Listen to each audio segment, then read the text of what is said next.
చర్లలో అధికారులపై దాడిని తెలంగాణ సమాజం మొత్తం ఖండిస్తుంటే మాజీ మంత్రి కేటీఆర్ మాత్రం రాజకీయం చేస్తున్నారని ప్రభుత్వ విప్ ఆది శ్రీనివాస్ ఎమ్మెల్యే కవ్వంపల్లి సత్యనారాయణ విమర్శించారు.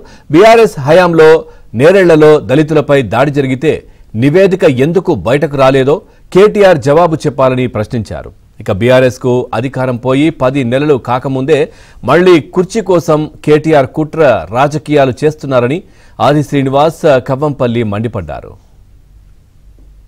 లగచర్ల ఘటనలో జిల్లా కలెక్టర్ పైన జరిగినటువంటి అధికారులపై జరిగిన దాడిని సమాజం అంతా తప్పుపడతా ఉంటే బీఆర్ఎస్ పార్టీ బీజేపీ హడావుడి చేస్తూ ఎస్టీ కమిషన్ కు ఫిర్యాదు చేస్తామని ఈ రోజు ఢిల్లీకి ఏదో కేటీఆర్ బయలుదేరి వెళ్లడానికి ప్రయత్నం చేయడం, భారతీయ జనతా పార్టీకి సంబంధించిన వాళ్ళు కూడా ఎస్టీ కమిషన్ పంపించి ఈ రోజు దాడిని తప్పుపడుతూనే వారిపై చర్యలు ఎలా తీసుకుంటారో చెప్పినటువంటి మాట ఏదో మాట్లాడుతూ హడావుడి చేస్తున్న సందర్భంలో ఒకటి మా ద్వారా ఒక సూటి ప్రశ్న. ఈరోజు నేరెళ్ల ఘటనలో ఎస్సీలపై జరిగినటువంటి దాడి ఆనాడు బీఆర్ఎస్ ప్రభుత్వ హయాంలో కేటీఆర్ గారు మీ నియోజకవర్గంలో ఈరోజు హరిజనుల పైన ఈరోజు ఎస్సీ ఎస్టీల పైన అంత ప్రేమ ఒలగబోస్తున్నారే, ఆనాడు మీ నియోజకవర్గంలో నేరెళ్ల ఘటనలో దళితులపై జరిగినటువంటి దాడుల్లో ఈ రోజు ఇబ్బంది పడుతున్నటువంటి వారిపైన ఆనాడు భారతీయ జనతా పార్టీ కూడా ఎస్సీ కమిషన్ పేరిట వచ్చారు.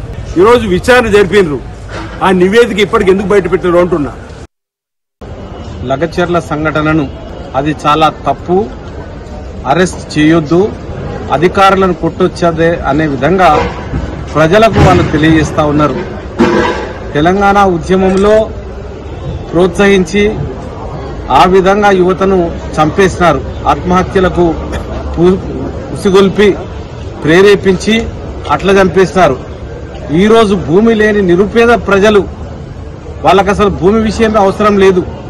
ఆ రోజు భూమి నిర్వాసితులు ధర్నాలు చేస్తే మల్లన్న చెరువులో గాని మిడ్ మానేర్లో గాని ఇతర చోట్ల చేస్తే లాఠీలతో కొట్టించి లాఠీ చార్జీలు చేయించి వివిధ రకాలుగా హింసించినారు.